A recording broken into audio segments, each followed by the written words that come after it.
Yeah, no, I was reading over the weekend about the whole Stack Overflow business, and absolutely their interactions have tanked since OpenAI was released, but they sold out. They've sold their content. So they've got almost nothing in the way of interactions, but they're making bank because for now. But I mean, like, they're not going to continue to make that money forever. You know what I'm saying? No. Like, eventually they need more. You need like more questions being answered, and if they're not, then with this kind of thing, the house of cards kind of crumbles, right? I don't see any sources for Stack Overflow being sold to OpenAI. No, it wasn't I never said that. They licensed their content. It was either 404 or it was MIT Tech Review. I'll have to look. They have a partnership. But they're getting paid in the partnership. That's the point. They're making more money. Means. Yes, Zach. You can partner without getting paid. Trust me. I've done that a lot. Yeah, did you get married? Oh, man, dude. You said it, not me. If you're getting married and you're not getting paid, you're doing it wrong. Anyway. Oh, Lord. See, that's how you 10x. Don't forget to call into the BHIS podcast, and I could just read Ralph's personal cell phone number on the air. You could just leak John's number again, like you did that one time. Honestly, I thought it was a slow news week. I didn't see anything in the articles that really grabbed. Dude, I didn't even get to scroll through the first freaking page of articles. I went all the way down it. There's some cool AI stuff. There's not a lot of cybersecurity. There's a lot of geopolitics, policies. Some cool privacy stuff, right? But some scary privacy stuff further down. I was going to say 404. Cool is an interesting term you got there. The California privacy stuff is pretty cool, I think. Yeah, it is. Mm-hmm. But that's like whack-a-mole, right? Yeah. But at least someone's whacking the moles, right? Anything data privacy is whack-a-mole. We'll take one. We'll take one dead mole over a zero, I guess. Right, exactly. Nothing else. Nobody else said anything cool stuff. No, the show's over. We're done. That was it. There's no chicken news. You guys can leave. I like what Klaus like that up too.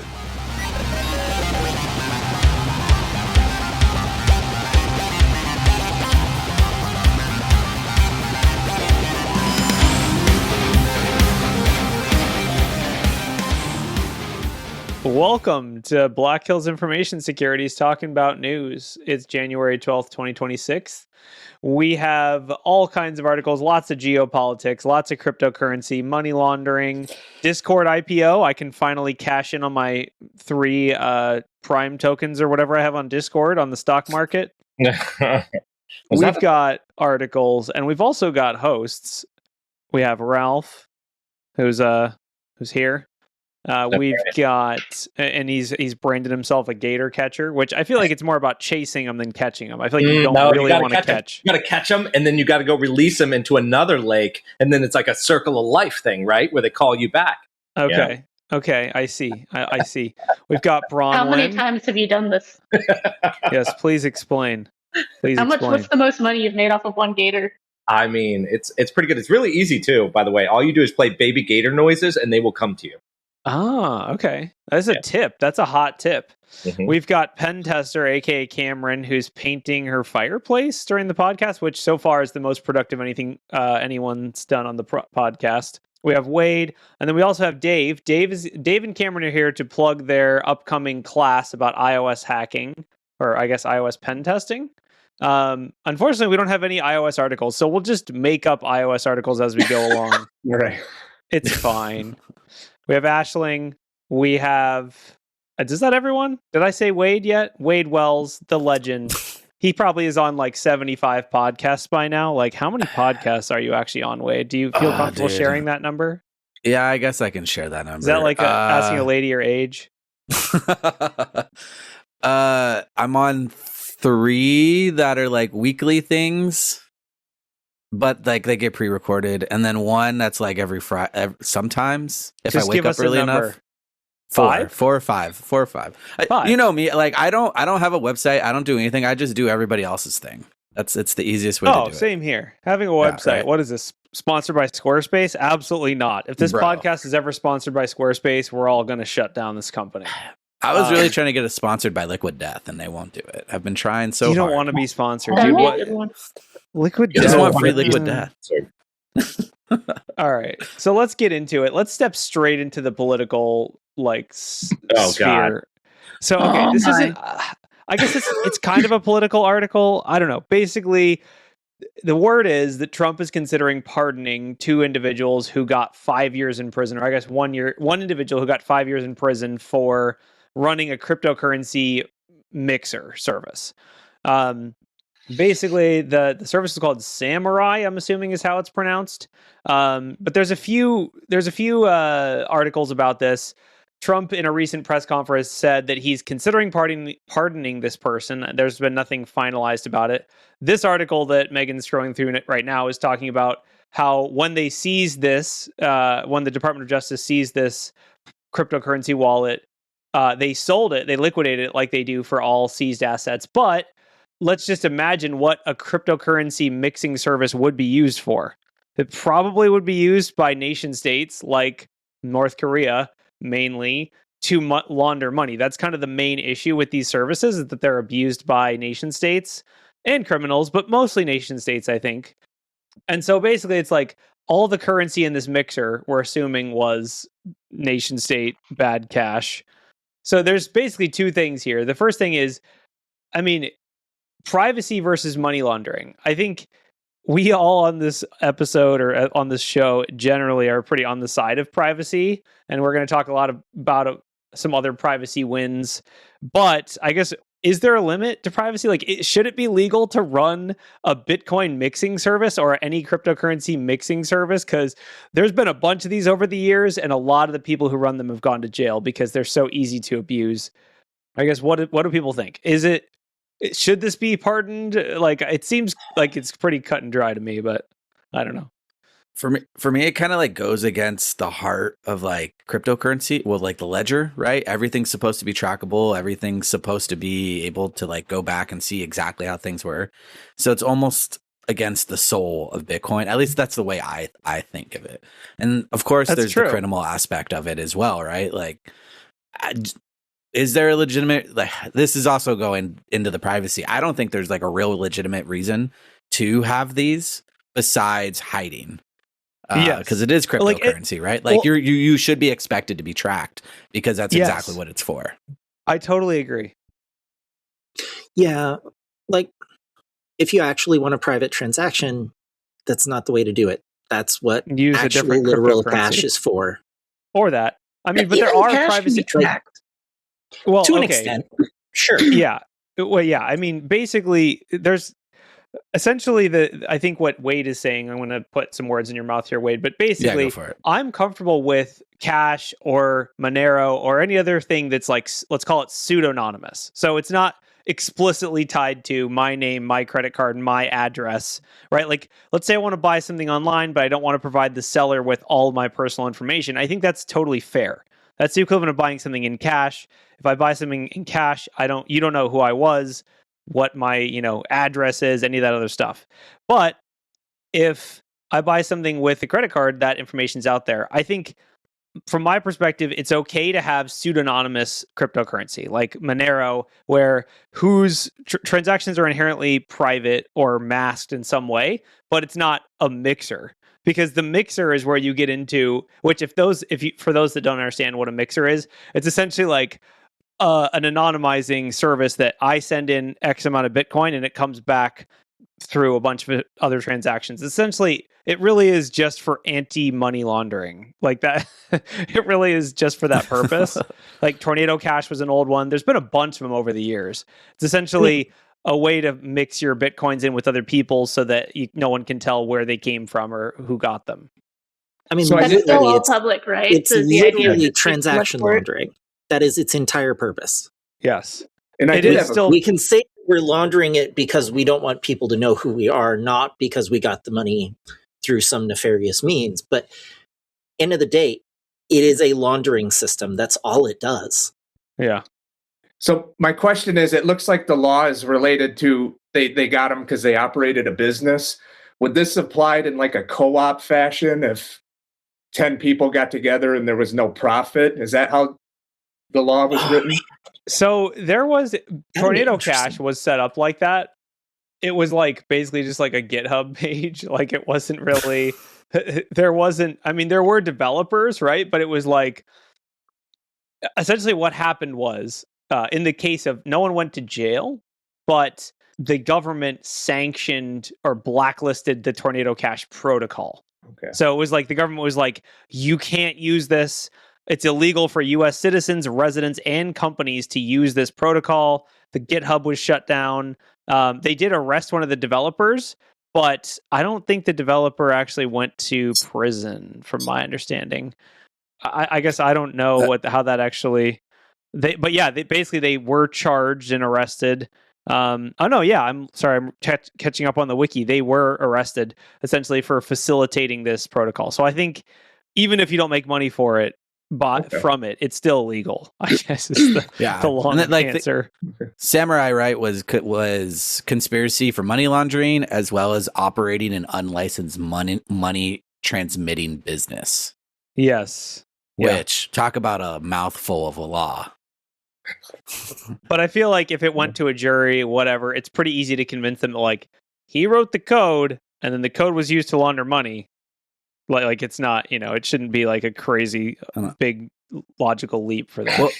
Well, looking at this from like a different perspective, is anyone like surprised that he's going to get pardoned? Like we already saw the one dude from the Ross Silk Ulbricht. Road get pardoned. Yeah. Like this is. Ross Ulbricht was like nuts too. I mean, like according he did try to kill a guy. Yeah, according to like actual court testimony, right, and that he did try to hire someone to kill. Like it wasn't. Yeah, people asked if Tracers in the Dark goes into crypto washing. Yes, it does. That's like half the book. Okay, well, here's another issue though. Executive orders are not law. Period. This isn't an executive order. What? But you're talking about him violating it? Yeah. The articles are talking about the fact that the Department of Justice is violating an executive order. And executive orders are not law. Period. I mean, it would violate sanctions too, right? It does violate sanctions. So okay, if there are probably other laws involved, and this is where I'm crypto ignorant. I mean, I own some Bitcoin mainly just for the giggle factor, but I don't really know anything about it. But when it comes to the issue of, USMS has sold forfeited Bitcoin and it's violating an executive order, like I said, an executive order isn't law. Laws are passed by Congress. Yeah. I mean, basically, yeah. I mean, I think to me, the executive order violation isn't really the story here. The story is the general, like, essentially for me, it's crazy interesting to talk about that the government would be like, money laundering is fine.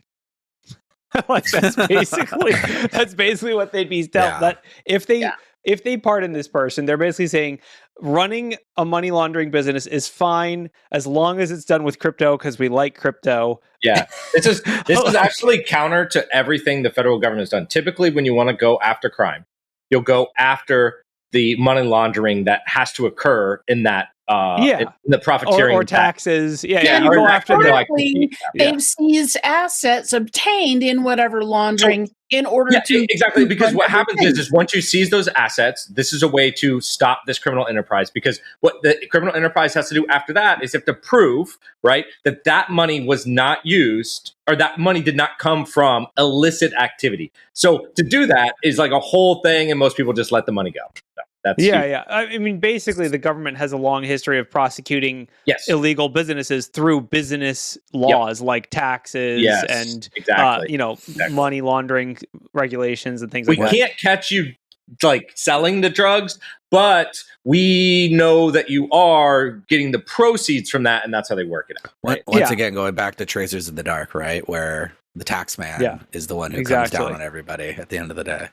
Yeah, exactly. Basically, from my perspective on this is that if this pardon happens, that to me is against the interests of the executive branch that would pardon it. It's like a nation state, North Korea, you can buy your missiles with money laundered date. Like that's basically what they're saying. Like, I don't get that. That's crazy. How much does the value of Trump coin go up if they do get pardoned? Good question. We don't know. I don't know. I don't know, Cameron. If you had to hack someone's iPhone, how would you, to get their cryptocurrency wallet, how would you do so? I'd make a bunch of money and employ the NSO group. All right, good answer. All right, well that didn't work. Yeah. Okay, so nice attempt at a segue, though, Wade. Thank you. Thank you. Yeah, let's step out of political space real quick and talk about, I guess it's still politics, but politics around Italy and Cloudflare and a more interesting, kind of an interesting story. Politics. I really hope. So okay, here's the article. The article is Cloudflare won't censor. Basically, Italy fined Cloudflare 14 million euros, and Cloudflare was like, no. This is ridiculous. Which, reading into it, I do think that it is ridiculous. Essentially, for those that don't understand, this is about. I don't understand all like the Italian like mobster politics of all this. Like I really don't like. There's a lot of like shady European stuff happening here that I do not understand. But basically, Italy dropped a bomb on Cloudflare. It was like, you need to censor all these sports piracy websites, and Cloudflare was like, okay, we don't have the ability to do that and won't do that because you just gave it's essentially them sending a list of IPs to Cloudflare and saying, don't resolve these IPs, which is like, for obvious reasons, can just break the whole internet, right? Like there's so many reasons not to do this. Like, I think the funniest part of this is, of course, it has like that Italian mobster thing where it's like, it's about live sports. So it's a bunch of like shady European, like FIFA corrupt type people being like, they're pirating the sports. They got to pay us. And it is funny that like even the EU is like, this scheme is concerning this, quasi court order that isn't a real court order thing is weird. It's like, it's so Italian. I love it. Do you think somewhere out there like big DNS is getting together in order to fight this? Big DNS. Big DNS. Is Cloudflare not big DNS? They're just a part of it, right? Like they mentioned Google too, right? So there's some other DNS providers. Hold on. But the DNS is democratized, right? It's not like controlled by one entity. Those are just entities that have large presences in the... And who can be sued or who can go to lawsuits for a large amount of money. Yeah, but you can always still just go to a different resolver to get the same and stuff. And it's recursive. So like what, you block it all the way down, Cloudflare could just say, I don't know, find another DNS server, and then it would still work. Cloudflare doesn't own the root DNS servers anyways. They don't own that. They're just reproducing that information, right? Yeah. So they're not in control of, they're not, I can't, right? I like the idea. Okay, here's the most Italian possible response to this. Cloudflare figures out the entity, like where they're coming from, and then just black holes them only for that entity, so they can't tell if it's fixed or not. Be like, our DNS is down. We'll email you back once the DNS comes back, and it just never comes back. I read like a whole Reddit thread on this, and like kind of the TLDR of like some of the opinions was that, this is just a way to offload the risk onto Cloudflare. And the reason why they all want to do that is because it's like a simple, easy scapegoat, as opposed to implementing what would be a significant network policies to try to block this. And essentially you start going down this rabbit hole. And next thing you know, it's like the Great Firewall of China. And even then, you still don't block everything. So, and they don't have the money to do that. So it's way easier to just be like, hey, well, Cloudflare, you block it then. It's your fault, right? Yeah, totally. I really want to, like, I want a dramatized adaptation of like the sports bosses in like their super tight suits, smoking a cigarette with an espresso and being like, we got to kill these piracy sites. And then some intern is like, but it's hard. And they're like, you got to do it. And he's like, what if we just fine him instead? Fine him $14 million. All right. We have a deal, capiche, or whatever. Like it's just like this like mobster style deal. Because you're right. Blocking DNS, like, okay, we all know the best response to piracy is just to make it easier and cheaper for legitimate users, right? Like that's the way to fix piracy. Don't try to prevent piracy. It's not going to work. There's always going to be a way around it. It's the internet. Instead, just make it easier to stream whatever, I don't know, Italian curling or whatever. I don't know exactly what sports they're trying to prevent streaming, but Yeah. I mean, it's gonna You be just soccer. look at, we didn't even Soccer, mention the yeah. time frame in which they want this to be blocked? 30 Like, minutes, dude. 30 minutes, right? They Like, want to block a global block within 30 minutes. Oh, man. Can you imagine having I just think of working at a data center when we used to tell people to put in like any type of DNS to be like, yeah, it's going to take 2 days to resolve 2 days, everywhere. yeah. Right? Yeah. Right? Yeah, DNS, It used to be the 24 SOA. hours. Yeah, time to live record. Dude, what percentage of the internet has TTLs at 30 minutes or less? That's a tiny percentage, right? Like most DNS servers are way slower than that. Anyway. The law after this is going to be everyone has to set their TTLs to 30 minutes. 30 minutes or less, 29 minutes. Yeah. So the other thing too is that, and just to kind of close it out, is like as soon as you open up this can of worms, and then like Cloudflare blocks certain things and like all this other stuff. Now, next thing you know, nobody wants to use Cloudflare anymore because it's kind of like the filtered version of the internet, right? So then just another DNS pops up and they do the same thing, and now it's just whack-a-mole. So exactly. And into Cloudflare's defense, they're not hosting anything. All they're doing is just records of IP addresses. What happens in there, that's on them, not on Cloudflare. Well, hold on. I would argue, I don't know if this is a hot take or not, but I think controlling a DNS server is potentially the best data collection you could possibly get on the internet.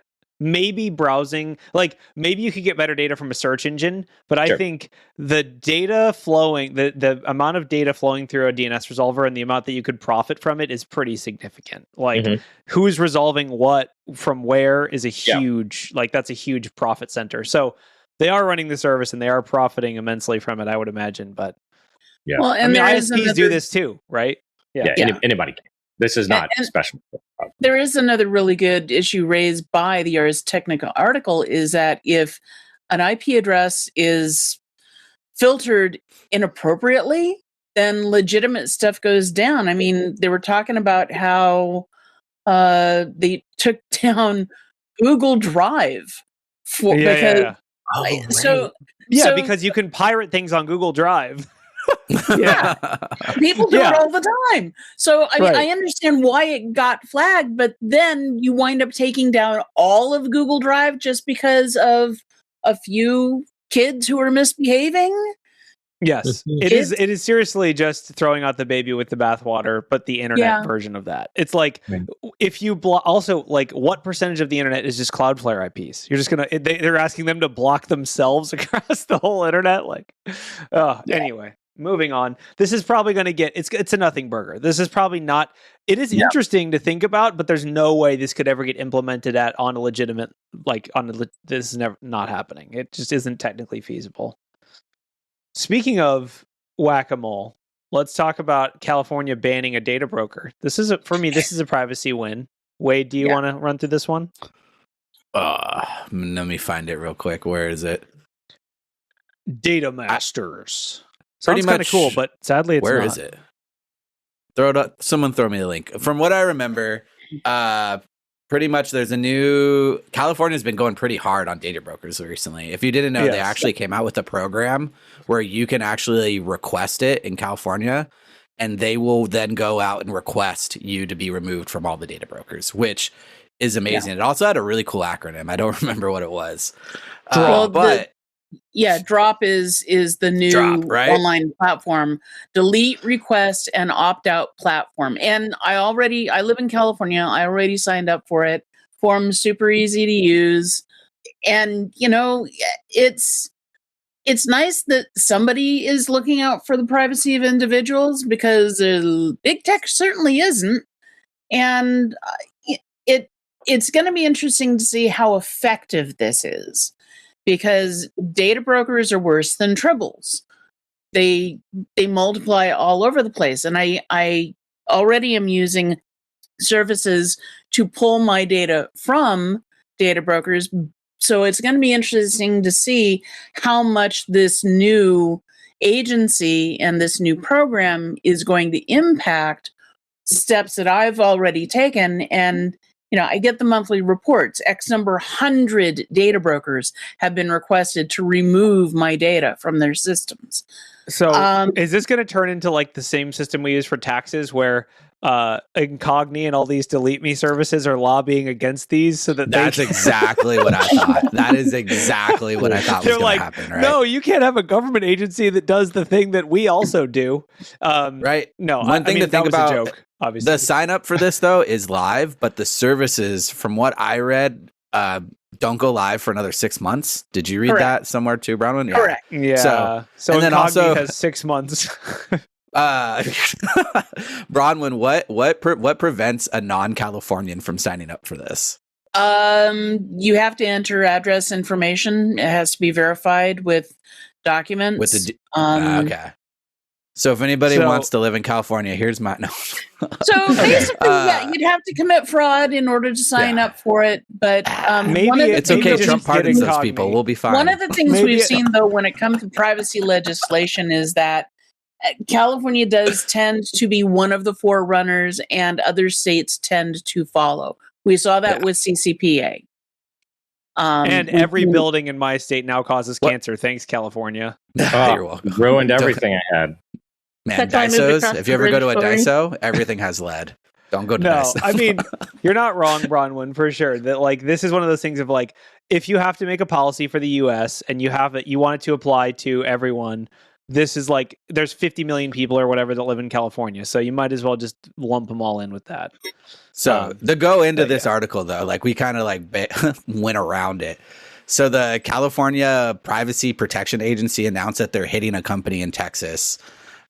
Which what was it? Rick Becker Data LLC. I feel like it maybe it's one of those lower level data brokers that I've never heard of, but who knows? Rickenbacker? Yeah, dude, that just shows you my reading level. I thought they said it was Data Masters.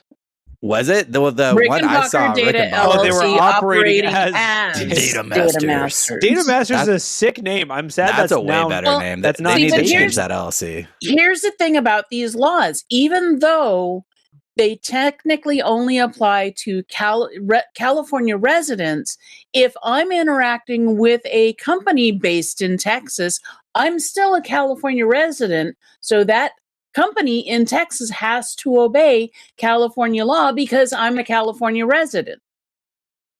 See, for anyone wondering what what this company did, basically they bought and resold user information with people suffering from medical conditions so it could be used for targeted advertising, which is like just nasty to begin with. We heard your leg hurts. Here's some painkillers or we heard you've got Alzheimer's. Here, click this button to get all the links are already purple. Are you scared?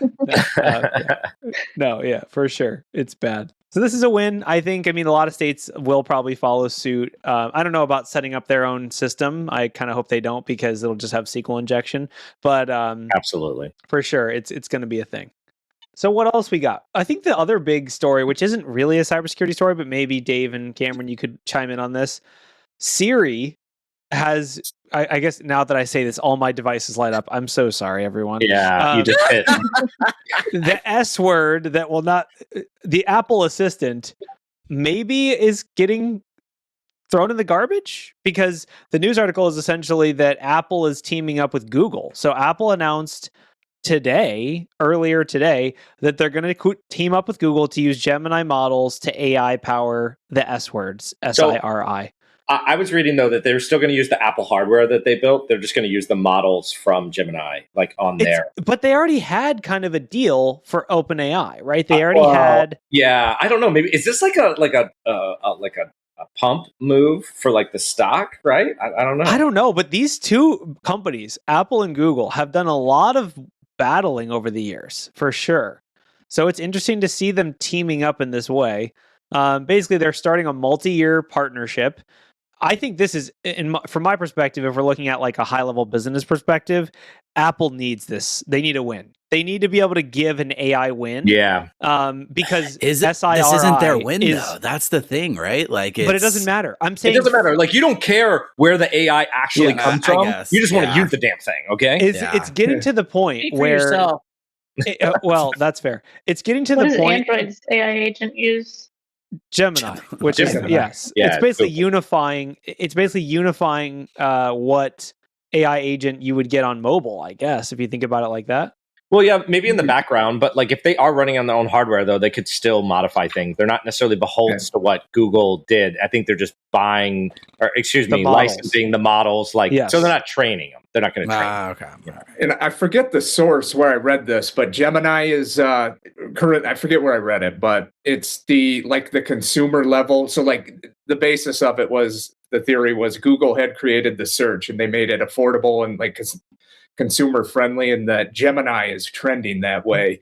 So there's a lot more rush. I'm seeing a lot better things out of Gemini now. So I think it's a good move overall. Yeah, I mean, so there's pretty much three main players right now, and I'm not going to say X. Frontier models. Yeah, there's like Are we three talking main assistants or models? models, like three Okay. frontier models, right? There are many other models, but I'm just thinking like from the AI perspective. So one is the OpenAI's model, and like they have a bunch of different models inside of that, but OpenAI has some pretty frontier models, meaning like the top end, most powerful models. And then Google has the other ones with Gemini, which they have a couple different flavors of it, and they are frontier models. They are very, very smart at doing a lot of stuff. And then the last Cutting one is Claude, right? And they also Anthropic. have Claude, which is ran by the company Anthropic, and they have frontier models as well. And then kind of the last like one on there, which I'm gonna half mention, but mostly because it only gets mentioned in like bad things right now, is DeepSeek? no, was X and the Grok. right. Oh, Yeah, God. I mean, there's a bunch. A lot of people are gunning for a frontier model, but the reality is, training a frontier model is like the most expensive thing Yes. on the planet you can Yeah. do. And also, the other thing here that's important, I think, if I was Apple, this move makes sense. Maybe not from an optics perspective because Google's my enemy, but also because Google is potentially the long-term pick. If you think about it, of all the companies that are making frontier models, Google's the only one that is making money.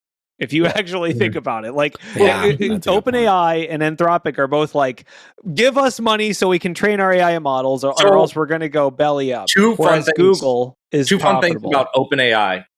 Not OpenAI, I'm sorry, Anthropic. They actually use Google GCP to run a lot of their training, right? So they're like paying Google, and they actually have partnerships with Google, even though it is their model, right? The hardware's a thing, and then the model you use is another thing, right? And you can rent those, to make it happen. But you're right, Corey. It's really expensive to train them, and they're also none of them are making money right now, right? Even though Anthropic argues that they're definitely in that like a much higher profitability than OpenAI, who's literally taking truckloads of money, dumping it into data centers to train models that none of which are paying, and they just continue coming to farmland near you. And which completely burn out the chips that they bought to do it with. What's up? Yeah. Oh, most of the data center cost is getting sunk into chips that get burned out in the process of actually training the frontier models. Yeah. I mean, once the models those boards are not usable again, they're not resellable, they're shot. Yeah. Yeah.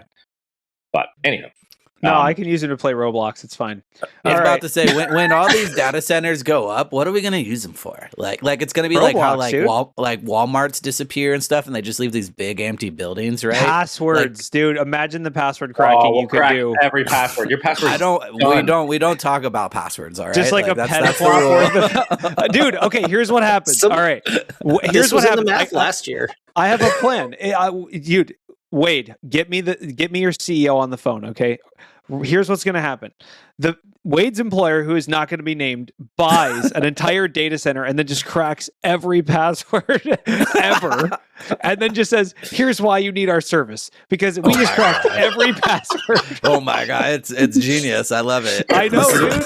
That's why I do consulting on the side. Anyway, no, I'm just kidding. This is a joke. This is a terrible idea. So, and actually, to follow up, CES was it last week, right? Yeah. And so one of the things announced at CES was NVIDIA took the stage and they announced their latest generation of AI It's all AI. Yeah, which is all ironic because it's supposed to be consumer electronics. They're like, oh, by the way, consumers, we're going to remake the RTX 3060. Anyway, back to AI.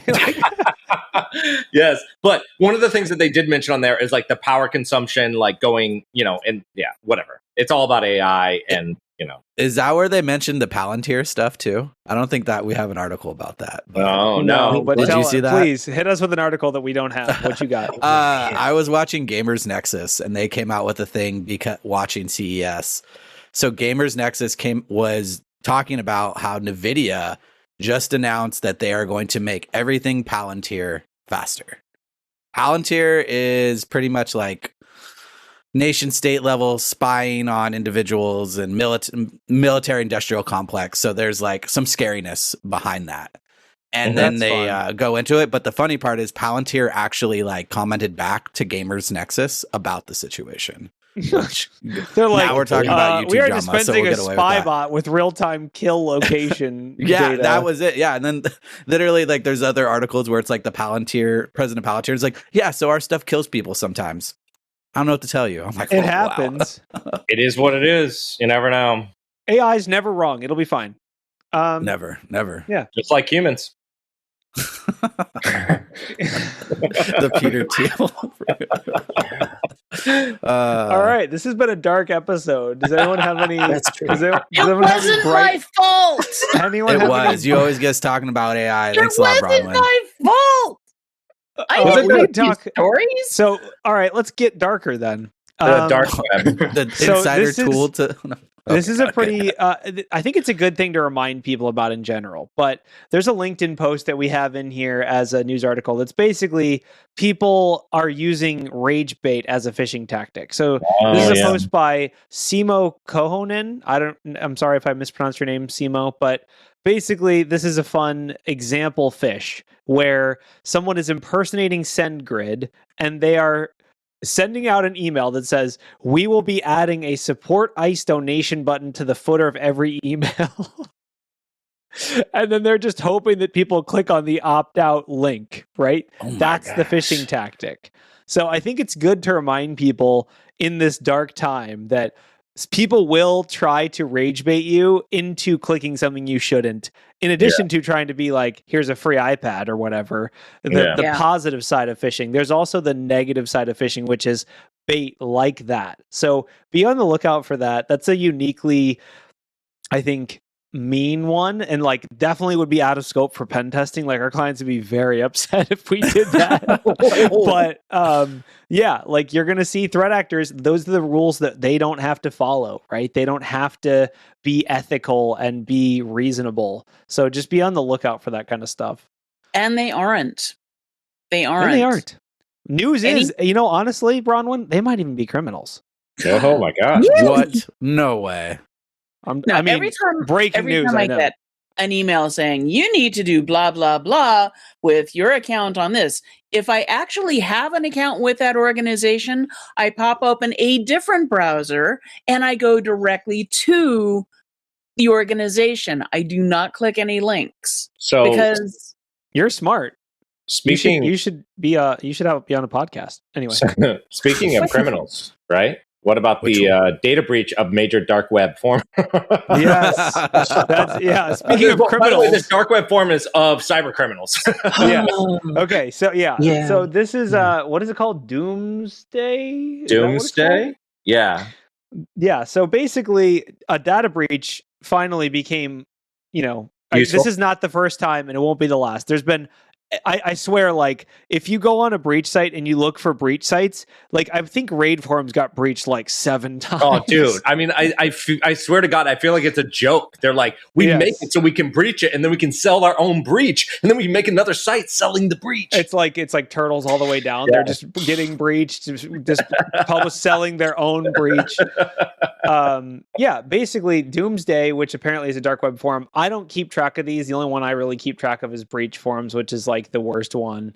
Mm-hmm. But basically, the ironic part of this is there's 300,000 users. 70,000 of those apparently are linked to traceable IPs. I don't know how traceable, it could be a botnet, it could be a Starbucks, like who knows exactly what it is. But this data will definitely be hopefully provided to law enforcement, and then they'll dig in. It's a good way to figure out who's who and kind of get a good dossier of threat actors.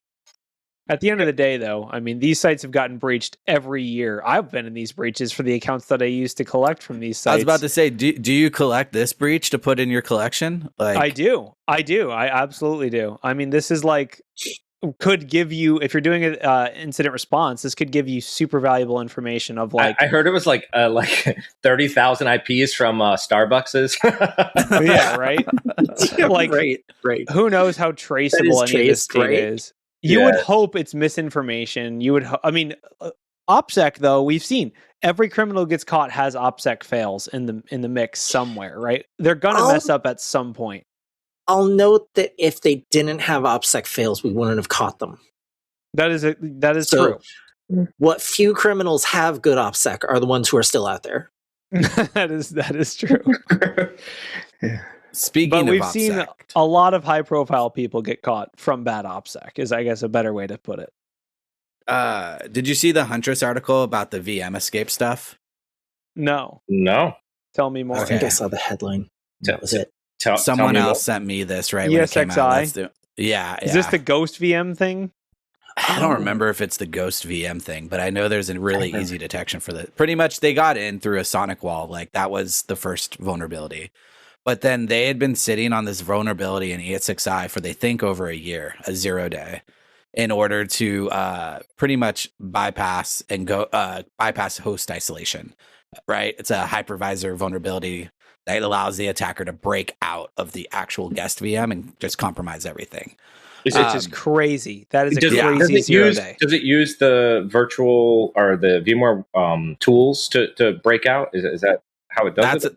That's a better question, but I don't even know. I'm guessing it does because it's some vulnerability in it. But because we were talking about OPSEC, that's what brought me onto this, which is one of like the key detections I try to write whenever I go, is looking for across all of your logs for any host name that doesn't match your naming schema, because there's always someone who gets in who doesn't have one, and it's a key indicator of something that doesn't belong.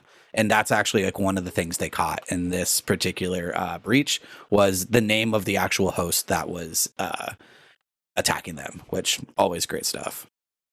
Yeah, so basically getting into the details of the exploit, they don't know, they don't 100% know what CVEs or whatever was used, but they say high confidence those are the ones. There's 3 CVs listed in the post that are like, these are all from 2025, by the way, so patch your ESX. I know companies struggle with this, and I understand why, but please patch your ESX. Basically, or just don't use it. Proxmox is pretty good. But basically, the vulnerabilities are out of bounds read in HGFS, which HGFS is the file system that ESXi uses. So it's a memory leak in HGFS. There's also TOC, TOU, which, what is that? Time of use or something? I don't know what that actually means. VMCI, out of bounds write, co-execution as the VMX. Yeah. Okay. And then arbitrary write in ESXi. So it's like 3 CVEs chained together. That's pretty crazy. But the good news is all you have to do is patch your ESXi and you're good. Oh, that's it? Yeah. You say ESX, like Proxmox is right there. Dude, like Proxmox is so confusing sometimes. Like I just feel like the UI is. Dude, have you used ESXi? I have, and it was just so much. Like the names for things make sense. Like I'm like, yeah, that's where that should be. And then like I go to Proxmox and I'm like diving into like 4 folders, and I'm like, all right, and I still can't remote into this box. What's going on? Okay, that is definitely without a doubt. Yeah, but I do think there is a significant amount of inertia with ESX is super high. Like the number of administrators and IT people who got certifications in ESXi and know how to use it. Like you can't just be like, we're turning off all our VMs and we're going to switch to Proxmox overnight. Like that's a long process. I mean, we talked about it on the news a couple or maybe a month ago of I forget the company, but I think it's a financial company that was suing Broadcom because they were taking away support. It's like a class action lawsuit about OSXi. So like it's a hot issue right now, but definitely patch your ESXi. And it is an interesting threat intel thing. So basically they broke out of the VM, got control over ESXi, then created another VM to use for post exploitation? Let me see. I think they. No, they compromised the underlying ESXi. Right. So they popped the ESXi server, but then I guess I'm like, the why remote, does the shell in leaked the host name somewhere. Oh, I see. Which is super common, like more common than you'd expect, Oh, especially within a Windows network. No, it's super common. We've gotten popped on that many times of like, hey, someone's in the host name Callie. Like that's it's such a dead giveaway. I've had it where like the tester used their handle as the host name, and then we just went and looked them up and found them. And I'm like, all right, now we know who's who's testing us. Turns out pen testers also have bad OPSEC. Yeah. Which, okay, companies that get mad at this, guess what? We're just being realistic because criminals have bad OPSEC too, okay? That's what we're doing. It's all a strategy. But also, in a pen test, you're legitimately in the space, and we kind of want their internal people to find us. Yeah, maybe? For sure. I think if you're the goal of a pen test is to get caught. Maybe not on day one, but for sure you should be getting caught at some point. Yeah, if you're getting DA in an hour, then there's something definitely wrong. We want to get caught. We don't want. So what else we got? There's a couple articles about AI and HIPAA and healthcare. I don't know if we want to. This is like kind of a regulatory question I don't really understand, but basically, both Anthropic and ChatGPT, OpenAI, have both said that they're going to make healthcare-oriented solutions that are commercially available. I don't really know if this is. I don't even know how this is possible. Like, I'm not a HIPAA expert, but it seems kind of. Is this just like GovCloud? It's like. It's That's fine what it seemed like. It's like it's fine because we say it's fine. Okay, sounds good. Don't talk back. There's a couple articles. I'll link them here just in case anyone's interested. But both Anthropic, here's the article about Anthropic bringing a HIPAA-ready enterprise, chat bots, and OpenAI has something that's basically exactly the same. So we don't really need these at all because we already have technology that handles HIPAA data extremely poorly, and that is mobile applications. Right. That's probably true. Yeah. Dave, you want to talk about mobile applications? Yes, please tell us some war stories from testing HIPAA mobile application. Yeah, don't. Just don't. Keep medical off a phone. No, it just unintended places where data will write and just just not using the native default features. It can get pretty ugly. So my advice is in the browser if you have to do it online. Yeah, or in your AI chatbot. Or in your AI chatbot, absolutely. So I legitimately once had a mobile application that was connecting to an API, and to log into the mobile app, you entered a 4-digit PIN. And so I figured that would go into the keychain and be used to decrypt some kind of long-lived session token that would then be used for authentication. But no, it was just a username and 4-digit PIN code going to the server to access patient accounts. In clear text? Oh, well, no one could choose bad? 1, 2, 3, 4. We just actually put together a mobile application from scratch on Android, and so I know exactly what you're talking about as far as how to secure or like the security of mobile applications. A lot of it actually has to do with Google itself. Like Google has access to all kinds of things, on the device and how you configure that. We're actually using what do you call it? The Graphene OS, which de-Googleifies the entire operating system while also not while creating complete host isolation containers. So you can like run other things like Google Store in an isolated container. So it's not even actually connected to the underlying Android operating system and that like from a non-isolated standpoint. But I think it really just comes down to, as far as the applications themselves, comes down to developers want to make it as fast as possible. Screw security, I need to sell. And, but let's just move on to the next thing, right? Yeah. So if someone built an app like that and wants to learn how to test it, where would they go?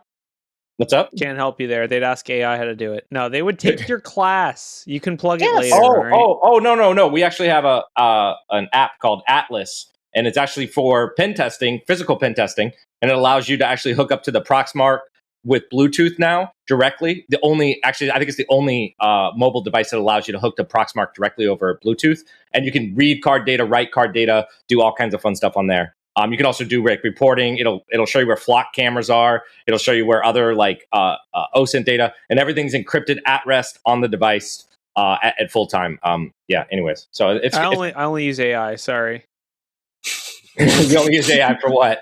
I only use AI, dude. If it doesn't have AI chatbot, I don't even know. It does not have any AI chatbots. It doesn't have dude. any AI okay. feature.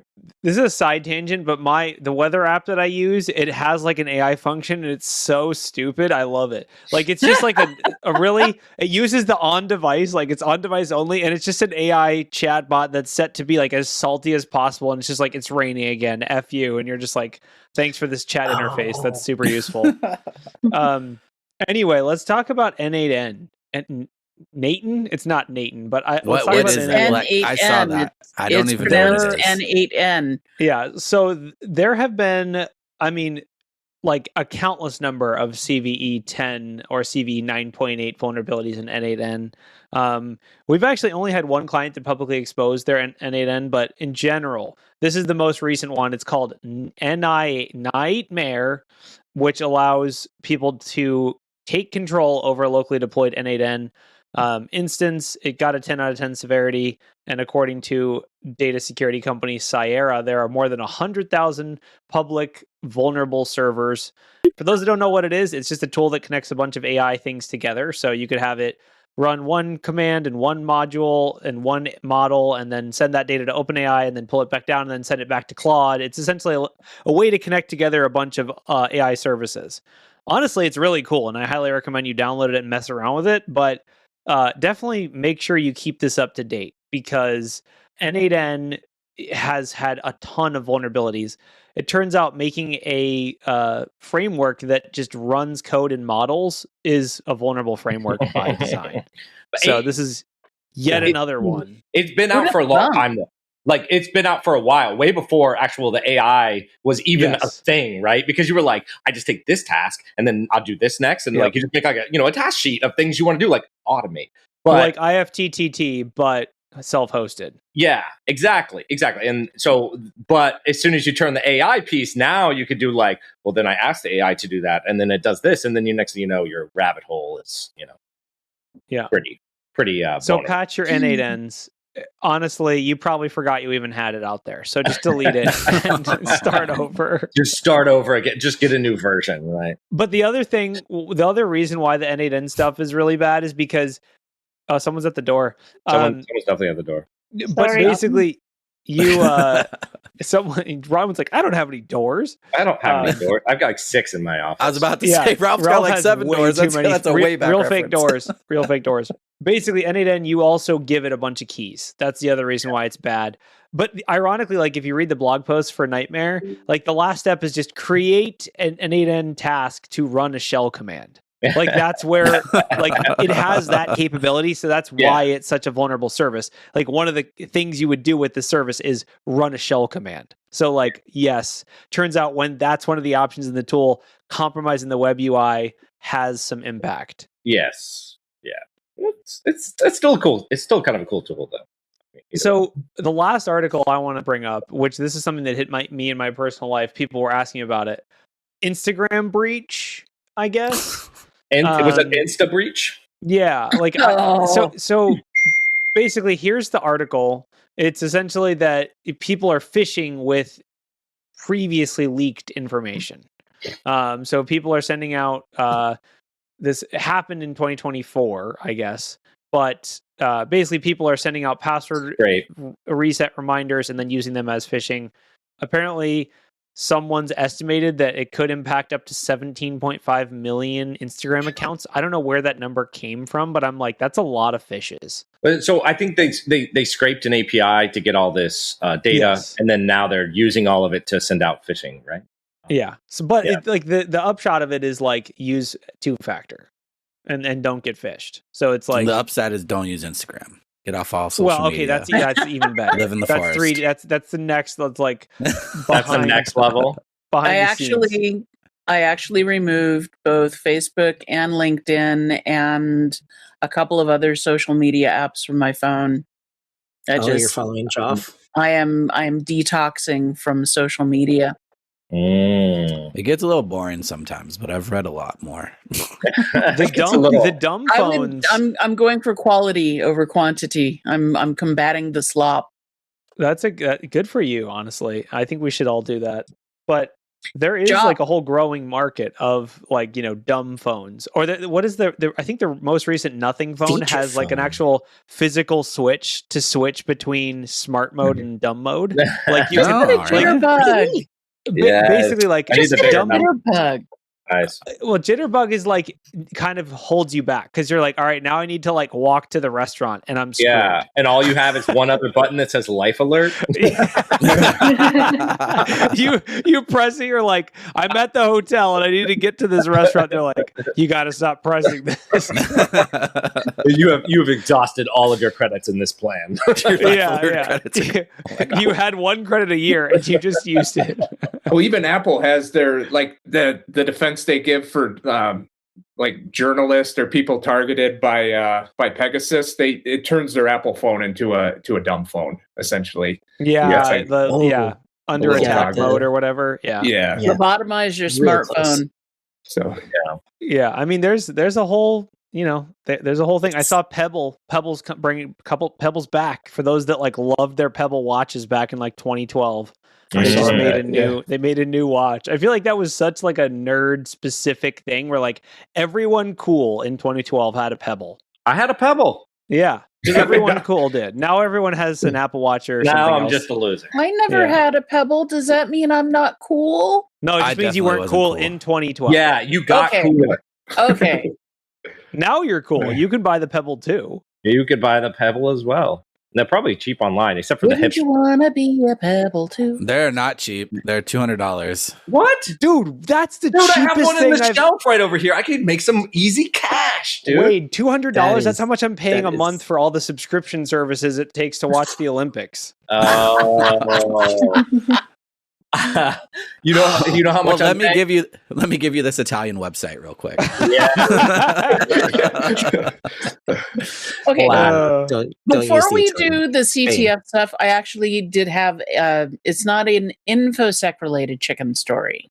No, but it is a chicken story, and we don't need it. It's okay. We can get away really from short chicken and sweet. stories. Apparently, during the Eaton fires, all the wildfires we had a year ago here in Southern California, there were a bunch of chickens who were rescued. And there was a follow-up story by NBC or I'll have to look it up here. Where is it? Oh, I closed that tab. Anyway, there are follow-up stories, and basically the chickens are doing well. That's it. Okay. Chickens survived. Great article. Chickens survived. They're thriving. What about the eggs? Did the eggs survive? Yes. Ooh, they probably were off their laying. What did they say first, the chicken or the egg? I think the chicken. That tells you everything you need to know right there, people. Save the chicken first. Don't save the egg. That thing's already hard boiled. All right, yeah. So CTF winners. Let's do the CTF winners. The winner, the first place prize goes to Josh Kemp, who gets a year of anti-siphon on-demand training for free. And then the second place prize goes to Christy B78, who gets one class of their choice. You should have gotten an email. If you haven't gotten an email, let us know. I have no idea what the CTF was. If anyone knows what it is, please post it in the chat. I'm assuming the CTF was get on the podcast. A year worth is a lot, right? Like that's a long time. Yeah, a year's worth of access. You can learn a lot in a year. Is your iOS class on demand yet?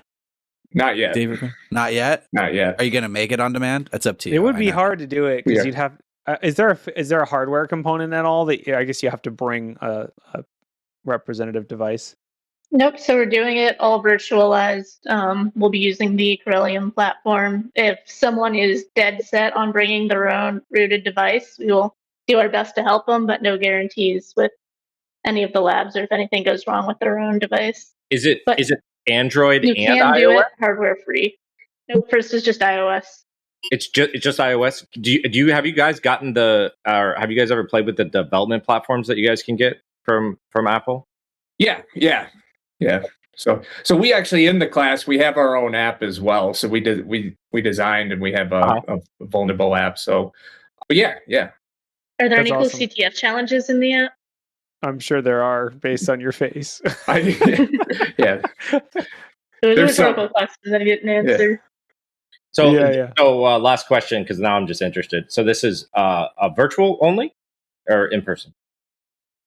It's a hybrid class. It'll be on demand. It'll be virtual, but This is going to be we have some people signed up for in person at Wild West Denver. Hoping to get a few more, and so we'll be live, walking around, helping people out, nice. making jokes, awesome. having a good class. Sounds like fun. Should be great. Someone asked about the CTF answers. Megan, do you know where the CTF answers are or how people can find them? You can't. Yeah, That's the CTF. That's the the CTF CTF. is You gotta find find the the CTF answer. answers. Got him. You know what you do is, what was his name? You find Josh and you ask him and you become his friend.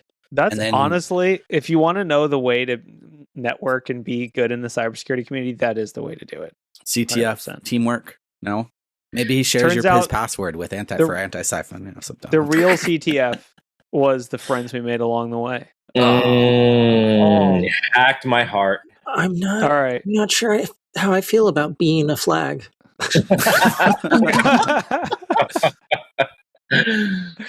All right. Thanks everyone for coming. We'll see you all next week, and bye-bye. Bye-bye. Bye bye.